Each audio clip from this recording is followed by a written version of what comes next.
नमस्कार दोस्तों, आपका स्वागत है मेरे चैनल कहानियों की किताब में। आज मैं आपके लिए लेकर आई हूँ एक और कहानी जिसका नाम है एहसास। दोस्तों, आप चैनल पर पहली बार आए हैं तो हमारे चैनल को सब्सक्राइब करें। तो आइए कहानी शुरू करते हैं। एहसास। देखें ससुर ने बहू के साथ क्या किया। क्या बताऊँ मम्मी, आजकल तो बासी कढ़ी में भी उबाल आया हुआ है। जब से पापा जी रिटायर हुए हैं, दोनों फिल्मी हीरो हीरोइन की तरह दिन भर बगीचे में झूले पर विराजमान रहते हैं। ना उन्हें अपने बालों की सफ़ेदी का लिहाज है, ना बहू बेटे का। इस उम्र में मेरे और नवीन की बराबरी कर रहे हैं। ठीक है माँ, मैं आपसे बाद में बात करती हूँ। शायद सासू माँ आ रही है। सासू माँ ने बहू की बातें कमरे के बाहर सुन ली थी, परंतु नज़रअंदाज करते हुए एक खामोशी से अपनी बहू सोनम को चाय देने के पश्चात बगीचे में वह अशोक जी के लिए चाय ले जाने लगी। ऐसा देखकर बहू सोनम के चेहरे पर एक गुस्से की लहर दौड़ गई। सासू माँ समझदारी दिखाते हुए इस नाजायज हरकत को नज़रअंदाज करते हुए वहाँ से निकल गई। पति के रिटायर होने के बाद कुछ दिन से उनकी यही दिनचर्या हो गई।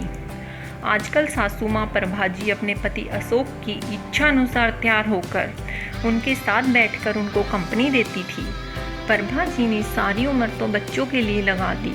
यह कोठीनुमा घर अशोक और प्रभा का जीवन भर का सपना था, जो उन्होंने बड़ी मेहनत से साकार किया था। ऐसे मनमोहक वातावरण में वहाँ पर लगा झूला मन को असीम शांति प्रदान करता। प्रभा और अशोक ऐसे मनमोहक वातावरण में पहले बहुत कम समय के लिए बैठ पाते थे। प्रभा कभी कहती भी तो अशोक कहते, पार्टनर जब रिटायरमेंट हो जाएंगे तो तुम्हारे साथ यहीं इसी झूले पर बैठा करेंगे और खाना भी इसी झूले पर खाएंगे और तुम्हारी शिकायत हम दूर कर देंगे। फिलहाल हमें बच्चों के लिए जीना है। बच्चों के कैरियर पर हमें बहुत कुछ बलिदान करना है। अब बेटी की भी शादी अच्छे घर में हो गई और बेटा भी अच्छी नौकरी में था। रिटायरमेंट के बाद घर में थोड़ी रौनक लगने लगी थी। अशोक जी को भी घर में रहना अच्छा लग रहा था। जब पहले बड़े पद पर थे तो घर में उनके कदम टिकते ही नहीं थे। उनकी बहू सोनम अपने पति नवीन को उसके माता पिता के खिलाफ ताने देने का कोई मौका नहीं छोड़ती थी। उसने उस बगीचे के कोने से उनका पीछा छुड़ाने के लिए नवीन को एक रास्ता सुझाते हुए कहा, क्यों ना हम एक बड़ी कार खरीद लें। नवीन ने कहा, आइडिया तो अच्छा है, पर रखेंगे कहाँ। सोनम ने कहा, जगह तो है जहाँ आजकल दोनों लव बर्ड बैठे रहते हैं। नवीन ने गुस्सा करते हुए कहा, थोड़ा तमीज से बात करो। नवीन क्रोध से बोला, लेकिन फिर भी सोनम ने नवीन को मना लिया। नवीन ने अब अपने पापा से बात करने का मन बना लिया। अगले दिन नवीन कुछ कार की तस्वीरें लेकर अपने पिता के पास आया और बोला, हम एक बड़ी गाड़ी खरीदना चाहते हैं। अशोक जी ने कहा, घर में एक बड़ी गाड़ी तो पहले से ही है, फिर हम उसको रखेंगे कहाँ। नवीन ने कहा, यह बगीचा है ना, वैसे भी अब सोनम से इसकी देखभाल तो होती नहीं है, इसका एक गैराज बनवा लेंगे। इन पेड़ों को काटना ही ठीक रहेगा। वैसे भी यह पेड़ घर की दीवारों को कमज़ोर कर रहे हैं। प्रभा जी यह सुनकर अपना माथा पकड़कर बैठ गई। अशोक जी ने नवीन को कहा, मुझे थोड़ी तुम्हारी माँ से भी बात करनी है।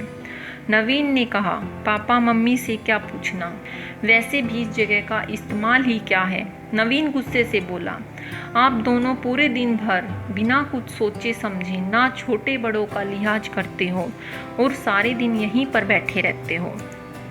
अब आप दोनों बच्चे तो नहीं हो और आप लोगों ने तो झूले पर बैठने का एक रिवाज सा बना लिया है और यह भी नहीं सोचते कि लोग क्या कहेंगे। इस उम्र में मम्मी के साथ बैठने की बजाय आप अपनी उम्र के लोगों में उठा बैठा करेंगे तो अच्छा लगेगा। यह बड़बड़ाते हुए नवीन अंदर चला गया। अंदर सोनम की बड़बड़ाहट जारी थी। अशोक जी इस कड़वी सच्चाई का एहसास कर रहे थे, पर इस बात से तो उनके साथ प्रभा जी भी दंग रह गई। अपने बेटे के मुंह से ऐसी बातें सुन उनका दिल भर आया था और टूट भी चुका था। रिटायरमेंट को कुछ ही समय हुआ था कि उन्होंने थोड़ा समय ही सुकून से गुजारा था। पहले तो सारी उम्र ही भागम भाग में गुजर गई थी, बच्चों की जिम्मेदारी उठाने में, बच्चों के लिए सुख साधन जुटाने में। अशोक जी आज पूरी रात सोचने में लगे हुए थे। वे सोचते रहे और अपने आप को समझाते रहे और कुछ योजना भी बनाते रहे। जब सुबह उठे तो वे बहुत प्रसन्न थे। रसोई में गए और खुद चाय बनाई और प्रभा को भी बनाकर पिलाई। प्रभा जी ने अशोक से पूछा, आपने क्या सोचा?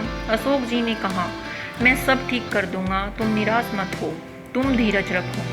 प्रभा का उस दिन पौधों में पानी देने में भी मन नहीं लग रहा था, उससे कुछ संभल नहीं रहा था। आज शाम को घर के बाहर टॉयलेट का बोर्ड लगा देख नवीन गुस्से से अपने पापा को बोला, पापा घर बड़ा है लेकिन घर के बाहर टॉयलेट का बोर्ड क्यों? अगले महीने मेरे स्टाफ के मिस्टर गुप्ता रिटायर हो रहे हैं तो वह इसी घर में रहेंगे, उन्होंने शांतिपूर्ण तरीके से उत्तर दिया। नवीन ने पूछा, पर कहाँ? तुम्हारे कमरे में नवीन, अशोक जी ने सामान्य स्वर में उत्तर दिया। हम लोगों ने तुम्हें इस लायक बना दिया है कि तुम 2-3 महीनों में अपना फ्लैट देख लेना या कंपनी के फ्लैट में रह लेना। अशोक के स्वर नवीन को चुभ रहे थे। तुम अपनी उम्र के लोगों के साथ कहीं पर भी रहना, हम दोनों भी अपनी उम्र के लोगों में उठेंगे बैठेंगे। तुम्हारी माँ की सारी उम्र लिहाज करने में गुजर गई मेरे बच्चे, लेकिन लिहाज की सीख तुम सब से लेना बाकी रह गया था। नवीन सिर झुकाते हुए बोला, पापा मेरा यह मतलब नहीं था। नवीन बेटा, तुम्हारी पीढ़ी ने हमें भी प्रैक्टिकल होने का मौका दे दिया। हम लोग तुम दोनों को साथ देखकर खुश हो सकते हैं, तो तुम दोनों क्यों नहीं? तुम लोगों को हमसे क्या दिक्कत है?